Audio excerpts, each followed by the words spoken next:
मित्रों, आज का मेरा ये वीडियो भक्ति और भक्त क्रांति जो विचार और विचार क्रांति का एक अंश है, उसका एक अध्याय है। उसमें से मैंने उद्धृत करके कोशिश करी है कि आपके सामने प्रस्तुत करूंगा। इसके अलावा कि मैं अभी अग्रेतर बढ़ूं, मैं एक दरख्वास्त अवश्य करूंगा कि मेरे चैनल को सब्सक्राइब अवश्य कीजिए और वीडियो को अंत तक जरूर देखिए। ये वीडियो पूरा का पूरा आध्यात्मिक अर्थात स्पिरिचुअल सब्जेक्ट पे आधारित है, जिसमें अंत में एक भजन प्रस्तुत करूंगा। है तो भजन, लेकिन हो सकता है आप उसको कविता रूप में माने या हो सकता है भजन रूप में एक्सेप्ट करें, क्योंकि बोलूंगा मैं तो कविता रूप में ही बोलूंगा, क्योंकि इतना सुर लय नहीं है। तो दोस्तों, इससे पहले कि मैं भजन की ओर बढ़ूं, भजन से पहले कुछ भक्ति क्रांति के 2-3 पॉइंट है। इनमें से आपने कुछ सुने होंगे, कुछ अनसुने होंगे। जो अनसुने होंगे उन्हीं को समझ लेना कि स्वयं मेरे द्वारा प्रतिपादित किए गए हैं। सबसे पहले है कि हर एक इंसान के अंदर आत्मा का वास होता है और आत्मा के अंदर भगवान का अंश होता है। तो जब भी हम कोई काम करते हैं तो उससे पहले हम ठिठक से जाते हैं, यदि हम गलत काम की ओर अग्रसर हों कि हमें ये काम नहीं करना चाहिए, तो वहीं पर आपको महसूस हो जाना चाहिए कि हमारे शरीर में जो आत्मा है, जो ईश्वर का अंश है, जो सब में विद्यमान है, हमें उसी के अनुसार चलना है। बावजूद इसके अगर हम उसके अनुसार नहीं चले और नहीं चलते हैं तो हम बड़े दुख के भागी बनते हैं, क्योंकि भगवान तब पग पग पर हमें यही संदेश जैसे देते रहते हैं कि हाँ, सचेत तुझे पहले ही कर दिया था, लेकिन फिर भी तूने कुमार का अनुसरण किया, इसलिए तुझे इसका फल तो भोगना ही पड़ेगा। और यदि वो आत्मा की आवाज सुन के धीरे धीरे आदत डाल के और अपने जीवन को निर्वाह करता रहे, तो एक दिन ऐसा अवश्य आएगा कि उसके अंदर आनंद की ऐसी पराकाष्ठा अंदर ही अंदर व्याप्त हो जाएगी कि जैसे वो परिपूर्ण परमात्मा ही बन गया हो। और उसका तब आदि है और अंत जो भी है सब आत्मात कल्याणी होगा और उसे हमेशा आनंद की ओर अग्रसर करेगा। इसमें दूसरा पॉइंट ये है, ये मैंने अपने इस जिंदगी के छोटे से अनुभव में पाया है कि एक दो जगह कहीं कोई गलत कर रहा है, वहां 15 आदमी खड़े हैं, 15 में से 14 के 14 उसी ओर अपना कोई प्रतिकार नहीं दिखाते, उसका विरोध नहीं करते हैं। और वो जो सिंगल सा आदमी है उसको लगता है कि ये गलत है तो उसका प्रतिकार करता है। और यदि वो अपनी आत्मा की आवाज सुन के वहां पे हिंसक भी हो जाए अथवा कोई ऐसा कृत्य कर दे जो जोखिम भरा हो, तो वहां पर भगवान उसकी अवश्य रक्षा करते हैं। ये मेरा अनुभव कहता है। और आप भी अगर कभी ऐसी स्थितियों में फंसे तो प्रतिकार ऐसी गलत घटनाओं का अवश्य कीजिएगा। नंबर 2, भगवान साकार और निराकार रूप में रहते हैं।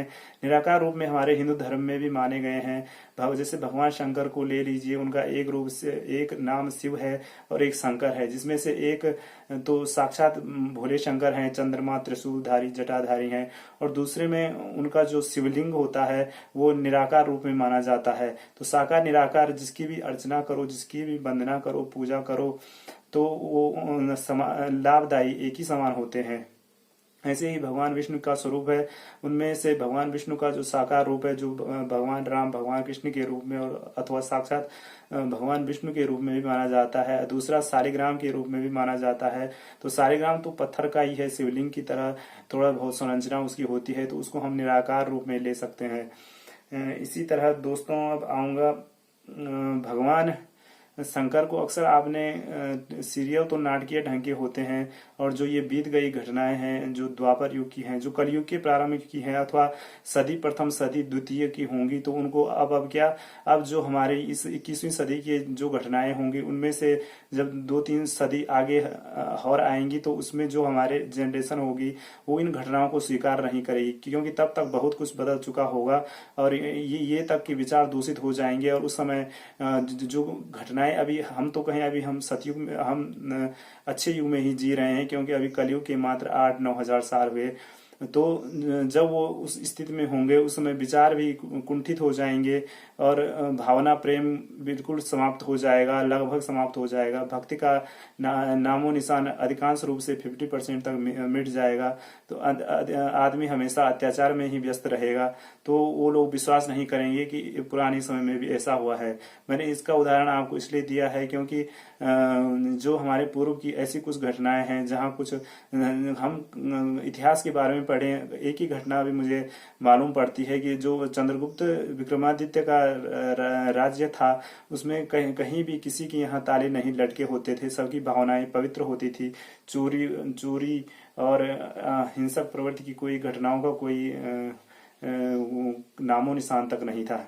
तो मैं आया था भगवान शंकर की तरफ। तो भगवान शंकर खुद बताते हैं माँ पार्वती को एक बार कि मैं भगवान राम के स्वरूप का चिंतन करता हूँ, मनन करता हूँ। और जो स्वयं भगवान राम ने लिखा है, जब रामेश्वरम सेतु बन रहा था, जहाँ जो रामेश्वरम धाम अभी साउथ में भी है, तो वहाँ विद्वानों ने दो अर्थ निकाले। जो शैव संप्रदाय के होंगे उन्होंने निकाला कि रामेश्वरम राम के जो ईश्वर हैं, और जो वैष्णव संप्रदाय के हैं उन्होंने निकाला कि राम जिनके ईश्वर हैं। तो जो भी हो, भेद इनमें बिल्कुल भी नहीं है।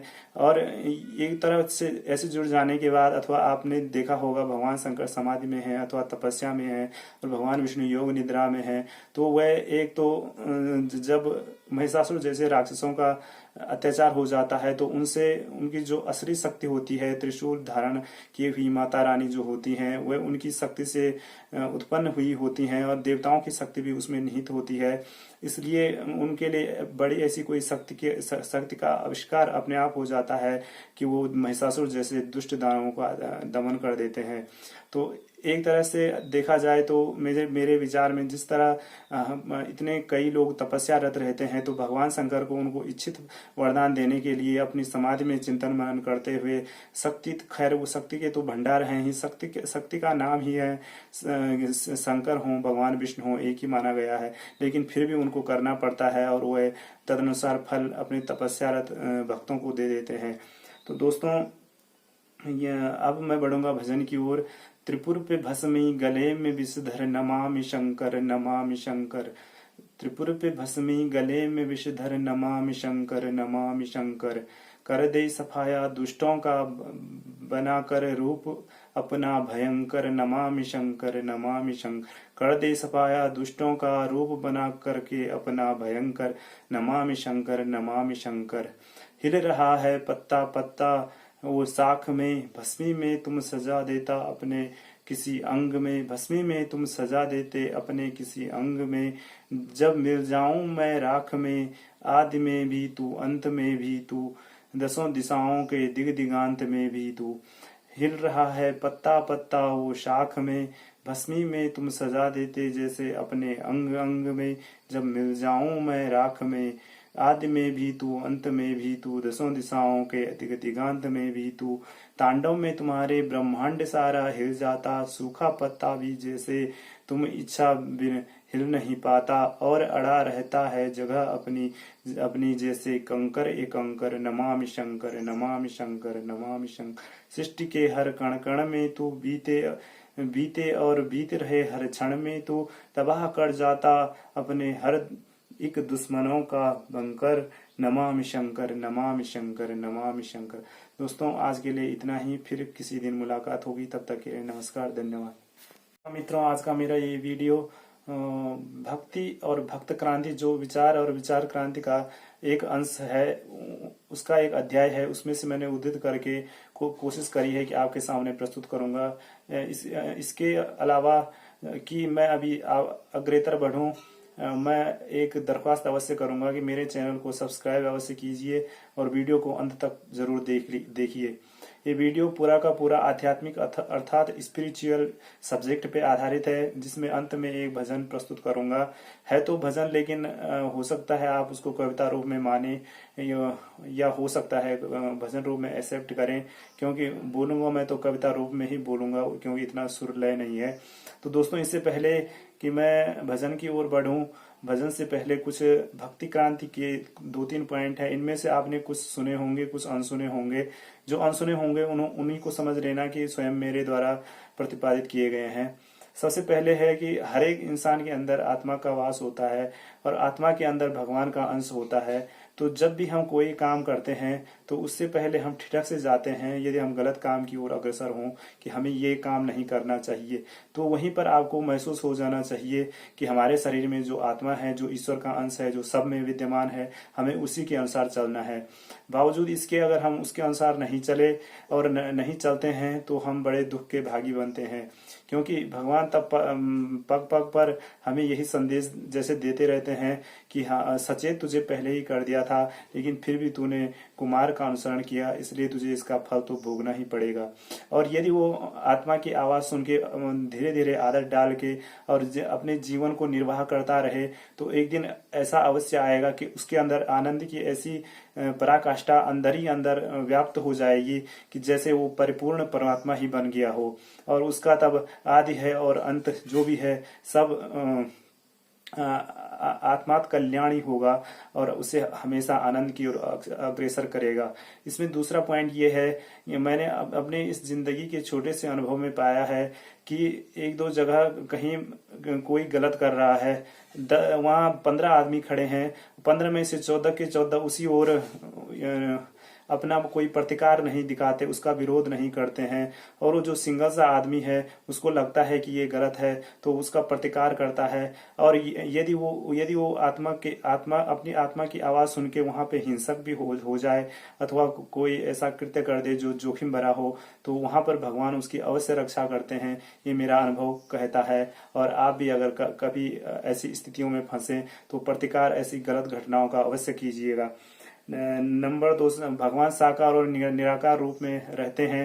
निराकार रूप में हमारे हिंदू धर्म में भी माने गए हैं। जैसे भगवान शंकर को ले लीजिए, उनका एक रूप से एक नाम शिव है और एक शंकर है, जिसमें से एक तो साक्षात भोले शंकर हैं, चंद्रमा त्रिशूलधारी जटाधारी हैं, और दूसरे में उनका जो शिवलिंग होता है वो निराकार रूप में माना जाता है। तो साकार निराकार जिसकी भी अर्चना करो, जिसकी भी वंदना करो, पूजा करो, तो वो लाभदायी एक ही समान होते हैं। ऐसे ही भगवान विष्णु का स्वरूप है, उनमें से भगवान विष्णु का जो साकार रूप है, जो भगवान राम भगवान कृष्ण के रूप में और अथवा साक्षात भगवान विष्णु के रूप में भी माना जाता है। दूसरा सालिग्राम के रूप में भी माना जाता है। तो सालिग्राम तो पत्थर का ही है, शिवलिंग की तरह थोड़ा बहुत संरचना उसकी होती है, तो उसको हम निराकार रूप में ले सकते हैं। इसी तरह दोस्तों अब आऊंगा भगवान शंकर को अक्सर आपने सीरियल तो नाटकीय ढंग के होते हैं, और जो ये बीत गई घटनाएं हैं जो द्वापर युग की हैं, जो कलयुग के प्रारंभ की हैं अथवा सदी प्रथम सदी द्वितीय की होंगी, तो उनको अब जो हमारे इस 21वीं सदी की जो घटनाएं होंगी उनमें से जब 2-3 सदी आगे और आएंगी तो उसमें जो हमारे जनरेशन होगी वो इन घटनाओं को स्वीकार नहीं करेगी, क्योंकि तब तक बहुत कुछ बदल चुका होगा और ये तक के विचार दूषित हो जाएंगे। और उस समय जो घटनाएं अभी हम तो कहें अभी हम सतयुग में, हम अच्छे युग में ही जी रहे हैं, क्योंकि अभी कलयुग के मात्र 8-9 हजार साल हुए। तो जब वो उस स्थिति में होंगे उस समय विचार भी कुंठित हो जाएंगे और भावना प्रेम बिल्कुल समाप्त हो जाएगा, लगभग समाप्त हो जाएगा। भक्ति का नामो निशान अधिकांश रूप से 50% तक मिट जाएगा। तो आदमी हमेशा अत्याचार में ही व्यस्त रहेगा, तो वो लोग विश्वास नहीं करेंगे कि पुराने समय में भी ऐसा हुआ है। मैंने इसका उदाहरण आपको इसलिए दिया है क्योंकि जो हमारे पूर्व की ऐसी कुछ घटनाएं हैं जहाँ कुछ हम इतिहास के बारे में पढ़े, एक ही घटना भी मुझे मालूम पड़ती है कि जो चंद्रगुप्त विक्रमादित्य का राज्य था उसमें कहीं भी किसी के यहाँ ताले नहीं लटके होते थे, सबकी भावनाएं पवित्र होती थी।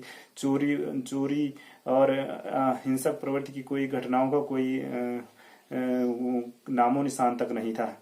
तो मैं आया था भगवान शंकर की तरफ। तो भगवान शंकर खुद बताते हैं माँ पार्वती को एक बार कि मैं भगवान राम के स्वरूप का चिंतन करता हूँ, मनन करता हूँ। और जो स्वयं भगवान राम ने लिखा है, जब रामेश्वरम सेतु बन रहा था, जहाँ जो रामेश्वरम धाम अभी साउथ में भी है, तो वहाँ विद्वानों ने 2 अर्थ निकाले। जो शैव संप्रदाय के होंगे उन्होंने निकाला कि रामेश्वरम राम के जो ईश्वर हैं, और जो वैष्णव संप्रदाय के हैं उन्होंने निकाला कि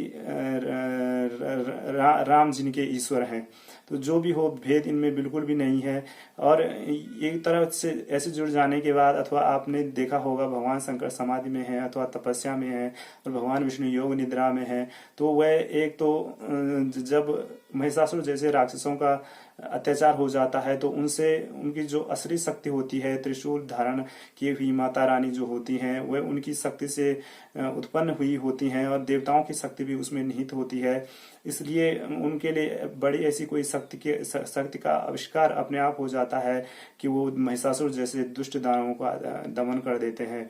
तो एक तरह से देखा जाए तो मेरे विचार में जिस तरह इतने कई लोग तपस्यारत रहते हैं, तो भगवान शंकर को उनको इच्छित वरदान देने के लिए अपनी समाधि में चिंतन मनन करते हुए शक्ति, खैर वो शक्ति के तो भंडार हैं ही, शक्ति का नाम ही है शंकर हो, भगवान विष्णु हो, एक ही माना गया है, लेकिन फिर भी उनको करना पड़ता है और वह तदनुसार फल अपने तपस्यारत भक्तों को दे देते हैं। तो दोस्तों अब मैं बढ़ूंगा भजन की ओर। त्रिपुर पे भस्मी गले में विषधर नमामि शंकर नमामि शंकर। त्रिपुर पे भस्मी गले में विषधर नमामि शंकर नमामि शंकर। कर दे सफाया दुष्टों का बनाकर रूप अपना भयंकर नमामि शंकर नमामि शंकर। कर दे सफाया दुष्टों का रूप बना करके अपना भयंकर नमामि शंकर नमामि शंकर। हिल रहा है पत्ता पत्ता वो साख में, भस्मी में तुम सजा देता अपने किसी अंग में, भस्मी में तुम सजा देते अपने किसी अंग में। जब मिल जाऊं मैं राख में, आदि में भी तू अंत में भी तू, दसों दिशाओं के दिग दिगांत में भी तू। हिल रहा है पत्ता पत्ता वो शाख में, भस्मी में तुम सजा देते जैसे अपने अंग अंग में। जब मिल जाऊं मैं राख में, आदि में भी तू अंत में भी तू, दसों दिशाओं के दिग दिगांत में भी तू। तांडव में तुम्हारे ब्रह्मांड सारा हिल जाता, सूखा पत्ता भी जैसे तुम इच्छा बिन हिल नहीं पाता, और अड़ा रहता है जगह अपनी अपनी जैसे कंकर एक कंकर। नमामि शंकर नमामि शंकर नमामि शंकर। सृष्टि के हर कण कण में तू बीते और बीत रहे हर क्षण में तू, तबाह कर जाता अपने हर एक दुश्मनों का बंकर। नमामि शंकर नमामि शंकर नमामि शंकर। दोस्तों आज के लिए इतना ही, फिर किसी दिन मुलाकात होगी, तब तक के लिए नमस्कार, धन्यवाद।